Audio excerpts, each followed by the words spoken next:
더불어민주당은 오늘 국회 법제사법위원회에서 임대차 3법 등 부동산 관련 법안, 그리고 고위공직자범죄수사처 후속 법안을 처리할 것을 예고하고 있습니다. 국회 취재기자 연결하죠. 이준웅 기자.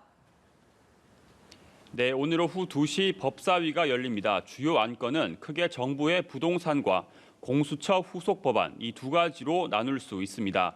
이 전세나 월세를 계약할 때도 신고하도록 하는 부동산 거래 신고법과 3주택 이상 또는 조정 대상 지역 2주택 이상 소유자에게 종합부동산 세율을 최대 6%까지 올리는 법안 등이 상정될 예정입니다. 이 다주택자의 부담을 키우는 법안들입니다. 민주당은 공수처장 선임을 위한 후속 법안도 처리할 방침인데요. 인사청문회 대상에 공수처장을 넣고 청문회 담당 상임위를 법사위로 하는 법안들입니다. 이 외에도 질병관리본부를 청으로 승격시키는 정부조직법 처리에도 나섭니다. 이 법안들이 각 상임위원회를 통과할 때 미래통합당 의원들은 반발해 자리를 박차고 나가기도 했는데요. 오늘도 비슷한 상황이 연출될 것으로 보입니다.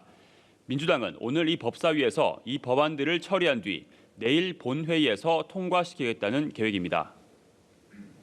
연일 여야 간의 갈등의 골이 더 깊어지는 것 같습니다. 특히 이 부동산 문제를 두고 갈등이 심한 상황이죠. 네, 맞습니다. 지난달 30일 국회 본회의를 통과한 일명 임대차 3법을 두고도 오늘 여야 지도부가 다른 목소리를 냈습니다.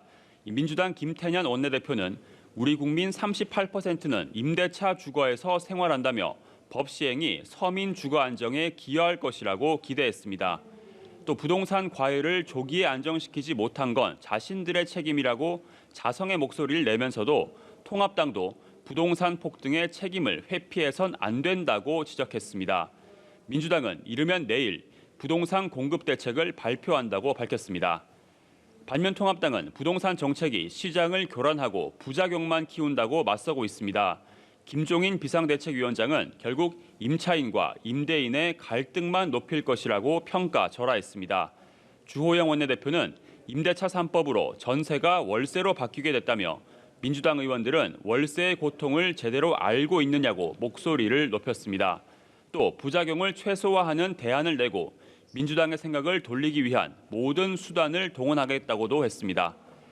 한편 여야는 중부지방 폭우로 인명 재산 피해가 속출한 것과 관련해 관계당국의 신속한 피해 복구와 재난 대응 촉구에 한 목소리를 냈습니다.